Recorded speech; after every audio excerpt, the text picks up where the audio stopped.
what's up? My name is Megan and welcome back to Book Talk with Meg. I hope you guys are doing well and welcome if you are new. Today we are here with my January wrap-up, which January was a very interesting month to say the least.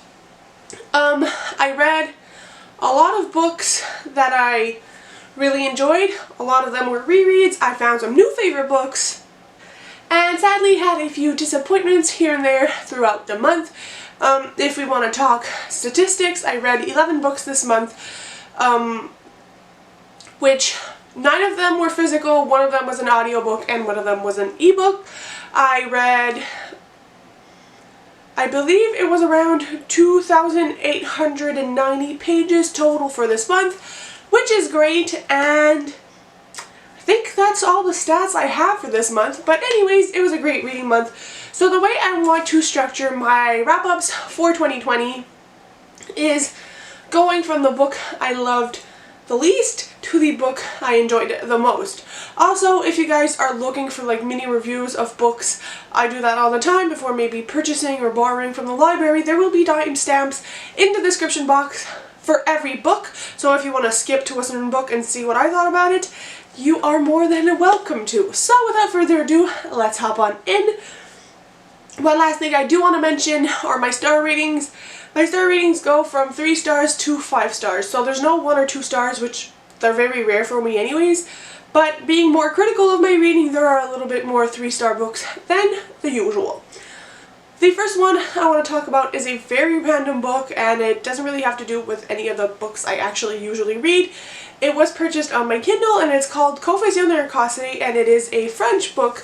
It's non-fiction, and it really talks about the author's experience in wanting to live a more simplistic lifestyle when it comes to income, and also the discussions of what we call pauvreté invisible, and a lot of concepts of poverty and social standards and all that kind of stuff. So I don't really want to talk too much about it, but just know that it was one of the books I read this month. Now, for actual fiction books that I have read, my most disappointing read was also my first read of 2020, which usually I read 5-star books to start, but whatever.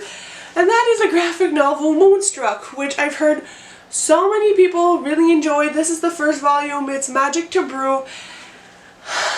And honestly, it kind of fell flat for me. This is definitely going in my next unhaul.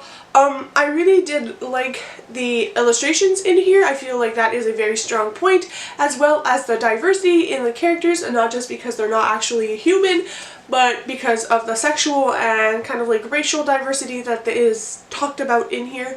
What I didn't like was the overall plot. I believe this was way too confusing for a graphic novel.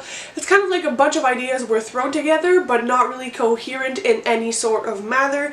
There was also the storyline of a book within a book, but it didn't really work in graphic novel form, and I didn't really care for that, nor did I see its intent or what its actual goal was to be included in the graphic novel. I just think that this was very average, and it kind of was really boring. Nothing really happened. The characters aren't super likable, and I feel like the character arcs go from good to bad and good to bad with no valid reason whatsoever. So for all these reasons, I gave it a 3 out of 5 stars. I find it hard to like critique graphic novels because I mean there's not much storyline to them, but I will say the art was overall extremely gorgeous.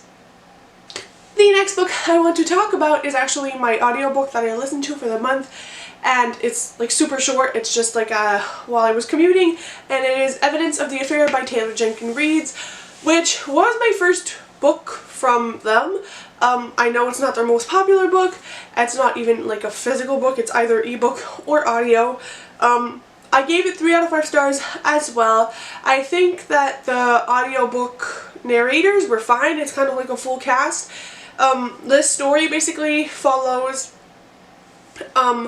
2 different couples that live a few hours away, and it's kind of like talking about an affair where one married couple is like the girl is cheating on his husband with the other woman's husband, if that makes sense, and the one woman finds out, sends a letter to the husband who was being cheated on, and it kind of communicates their letters and their meetings, and as well as the letters of the two people that are cheating, and it kind of just follows them through a letter narrative. I feel like all that happened in this book was very predictable. I don't know if it was meant to be that way, but I just kind of found that it fell flat for me in that sense, because there was nothing keeping my interest, because it wasn't like I was anticipating something or I was like, oh, what if this happens? It just was really overall predictable to me, so that was so-so. I did care for the narrative of the people who were cheated on more than the people who were cheating, because I found that I could be more empathetic towards them, and it was interesting to see the reactions of different people when such horrible things happen. And overall, I mean, the audiobook is like an hour long, so there isn't much to say, but I just feel like it was very average and it didn't bring anything new to the table, so for that, it gets a 3 out of 5 stars. The next book I have is probably one I'm most disappointed with in all of my January reads, or maybe all of my 2019 and 2020 reads so far combined, because I had such high expectations. It's not to say it was bad, it's just to say I was very disappointed, and that is Lucky Color by Emma Mills, which is a January 2020 release. I believe it released on January 14th. This is a radio casting plot where our main character is taking a class where they have to kind of host a radio show or a podcast, and I love Emma Mills. Usually I adore the relationships, the friend groups, the family dynamics, the discussions that are kind of intertwined with the simplicity of a YA contemporary. It's usually light and fluffy, but also hard-hitting.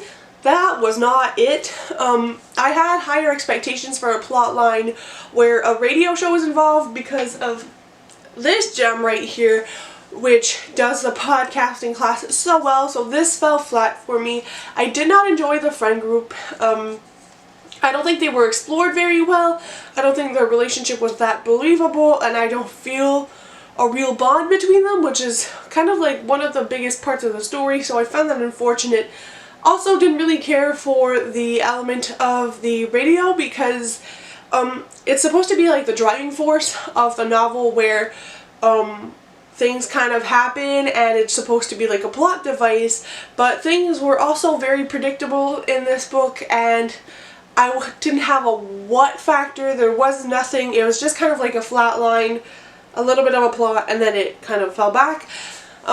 What I did like was the discussion of family in this book, because we follow a main character whose parents are divorced, and her dad actually has a radio show in California or something, and it's kind of like his issues with committing, with doing stuff for their family. Also kind of touching on obviously family dynamics, but one of her sisters is in college and she thought she wanted to do this one thing her entire life. Turns out it's not what she wanted, and it's kind of her navigating through growing up and discovering herself. And another strong point was the main love interest, because I think he was a very healthy love interest. He had great priorities. He's a very charming young man for a fictional boy. So I enjoyed that, but overall there was nothing remarkable or anything to quite remember from this one. Unfortunately, I do think I'm going to unhaul this one as well. And yeah, I like these covers also, but I like the original covers for the books better. Then we start on a couple rereads, the first one being Every Heart a Doorway by Shannon McGuire. This is the first book in the Wayward Children series, and I read this because I'm preparing to read Come Tumbling Down, which also came out in January. I'm about to read it, but I haven't read it in January, which is unfortunate because they're so tiny.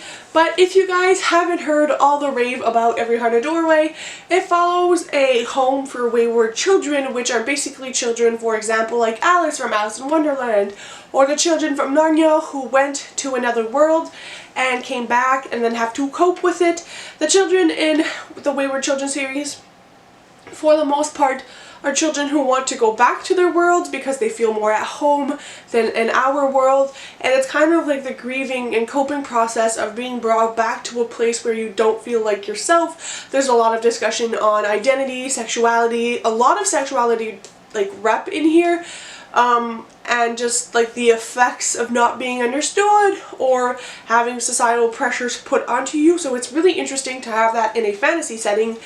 The first book follows the introduction, where we are at this house for the wayward children, and basically their parents just dump them there and think that they'll get fixed. And the woman who actually runs the house is also a wayward child who is now adult, and she helps them through it, but there's also a mystery element where there's children getting murdered and body parts are taken from them, and it's kind of like discovering why and who's doing it and all that kind of stuff. I did give this 4 out of 5 stars because I do think the narrative is a little bit all over the place. It's easy to follow once you understand the characters, but for this being an introduction, I think that the shortness of the book and the fact that like there's so many characters to remember, it gets a little confusing. For that, I knocked off a star, but it's still one of my favorite books, and the Wayward Children series is like my all-time favorite series, so I was glad to be back in that world. Started rating books 5-star, the first one being HeartStopper by Alice Oseman, and this is basically me prepping for the release of HeartStopper Volume 3 in February. I think a lot of you guys are familiar with this, but the tagline literally is boy meets boy, and it's the story of boy meets boy, boy becomes friends, and boys fall in love. This is the story of Charlie and Nick. Charlie is kind of openly gay. Nick thinks he's straight until they kind of meet, and then Nick starts exploring his sexuality and maybe understanding that he might not just be straight. It's a beautiful story about boys becoming friends and learning about each other, and the art is so adorable, and it's just, this is definitely my favorite graphic novel series ever, so I wanted to read it again. Then another book I rated 5 stars that was a reread is Cinder by Marissa Meyer. I read the Lunar Chronicles years ago, but never finished the series. I got up to Cress and then I don't know what happened. So I was like, you know what, 2020, I want to complete the series. So I'm starting from the beginning, and I started with Cinder, which, if you guys don't know, is a YA fantasy / sci-fi series where it's basically fantasy retellings of like tales like Cinder for Cinderella, and we follow other characters throughout the series. But Cinder is the story of a half cyborg, half human named Cinder who lives in New Beijing, and there is this plague going around that is killing people, and they are testing on cyborgs to see if they can find a cure, and the entire story kind of goes from there. Cinder is a mechanic. She encounters the prince when trying to help with one of his like mechanical demands, and the entire plot goes from there, and the entire series kind of goes on from book 1, then we see Cinder and get the introduction of a new character in book 2. I love this series so much. I'm not a fantasy nor am I a sci-fi reader most of the time, but this series grasped my attention so quickly and I just can't stop reading. I love the writing style of Marissa Meyer. I love the world she created and the characters. Cinder is surprisingly my favorite of all the books I've read. I know she's usually the least favorite of all the characters, but I just love it, and I'm a sucker for Cinderella retelling, so it makes my heart very happy with this one. Another 5-star, which all of the rest of them are 5 stars, that I read this month was Down Among the Sticks and Bones by Sean McGuire, which is the second book in the Wayward Children series, and this one follows Jack and Jill.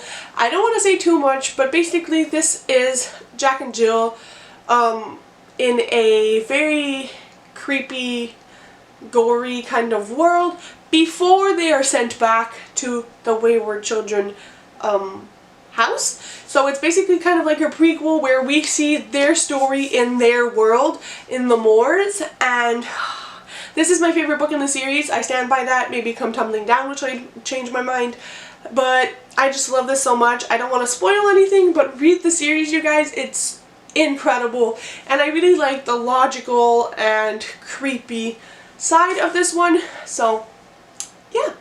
Then comes a book that I read for the first time that I am still kind of unsure of my emotions about. I know it's a 5 stars, but I just sat there when I finished it and kind of had to process my emotions. It wasn't pretty, and I still feel all kinds of weird when I think about this book, and that is Radio Silence by Alice Oseman. This is a YA contemporary that deals a lot with the topic of societal expectations as well as the education system. Alice Oseman is also the author of HeartStopper, which when I read HeartStopper I was like, you know what, I should read more of her books, and I picked this one up.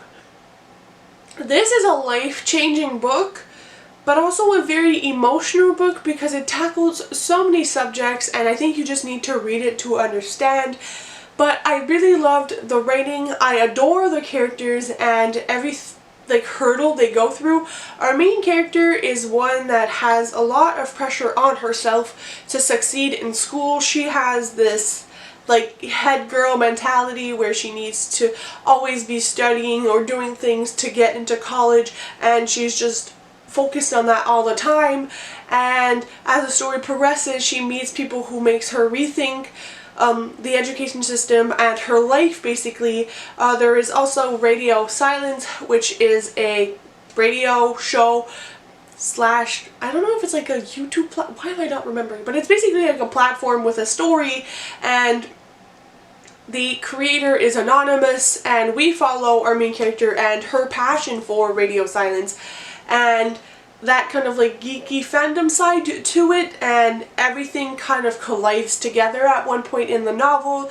There's also discussion with other characters of family kind of abuse, where let's say the mother of one of the main characters is very strict about school, and if her child is not doing well in school, then she has severe ways of punishing them that are not healthy. The coping mechanisms in here from the parents are sometimes terrible, and it's just an overall gut-wrenching book. There's talks about sexuality as well, and just friendship, relationships.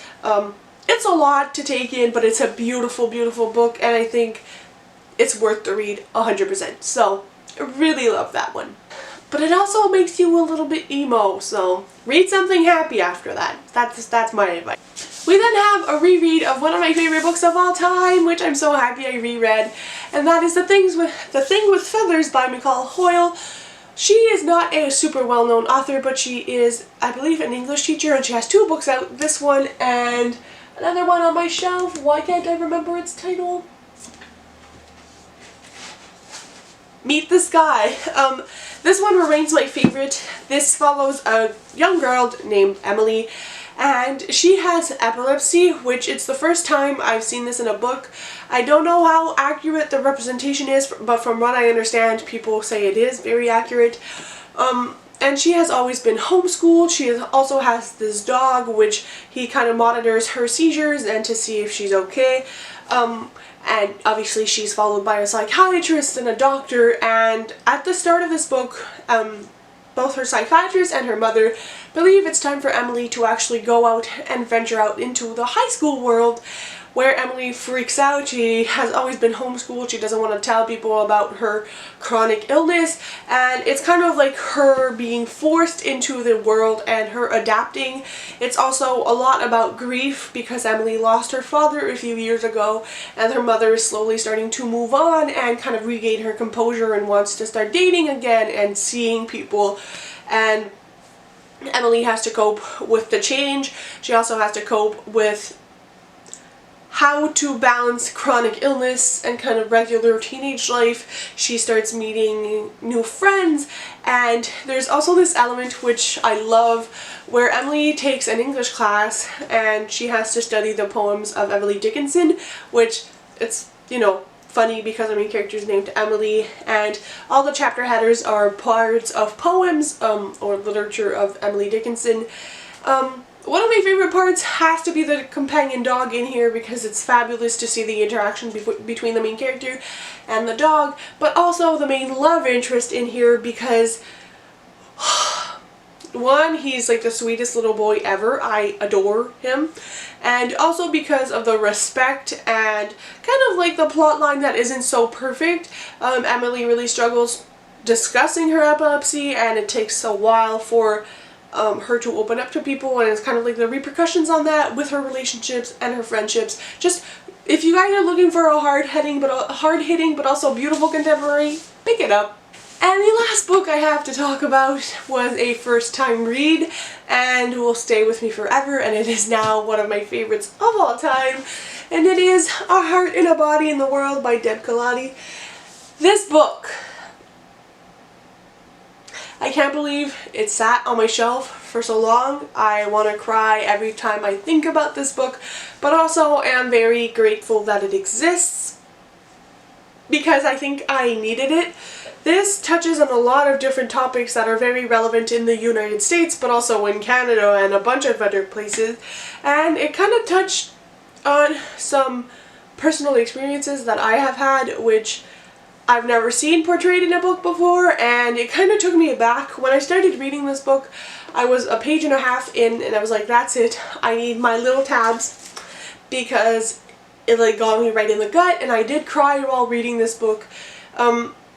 I don't want to say too much about it, but it follows a main character who has a very traumatic life event happen to her, and we don't know what that is at first, and she just one day kind of loses it and starts running, and she keeps running, and her mom freaks out, and then everything is arranged for her to follow the path from, I believe it's Seattle to Washington. Why can't I remember? It's not really important, but she goes on a freaking long running journey, and her grandpa accompanies her with an RV, and as she is running we learn bits and pieces of her old life and what traumatic experience she actually went through, and it is so relevant, you guys. You don't even have an idea how much. It also talks about what it's like to be a young girl in our society today. It talks about familial relationships and how traumatic events will forever change your life, and just all the coping mechanisms and how it's really hard to cope and people don't really understand and some people forget, and there's also the support of friends, and it's just her basically running. The entire plot is just following our main character running and being inside her head, her interactions with her grandfather, as well as the people they meet along the way, and kind of like the life lessons she learns. It sounds like a very simplistic book, which it is, but it's also life-changing in its topic, and I just think everybody should read this. I don't know how else to convince you. I will probably be making a full review for this one, but I just think it's worth the read. It's not super long, and I just think that this should be like required reading at this point. So that's how much I love it. So that was it for my wrap up. I really hope you guys enjoyed. Let me know in the comments down below what was your favorite read of January, and I'll see you very soon with another video. Bye guys!